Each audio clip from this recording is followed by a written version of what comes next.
Most people throw this coin away without a second look.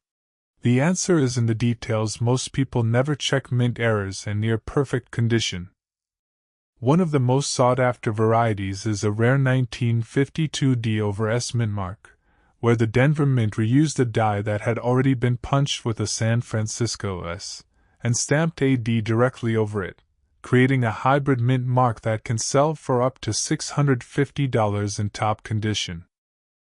Then there's the double die error. And then there's the record breaker. The most expensive 1952 Dewey penny ever sold at auction reached $9,775 in November 2007, a coin graded MS-67 by PCGS. That's near flawless condition, 7 decades after it was minted. Most people assume a coin has to be old or rare to be valuable.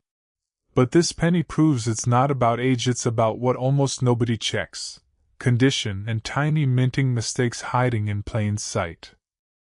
So before you spend your change, or roll up an old coin jar, flip through it first. The mint mark, the doubling, the condition, that's the difference between 1 cent and thousands of dollars.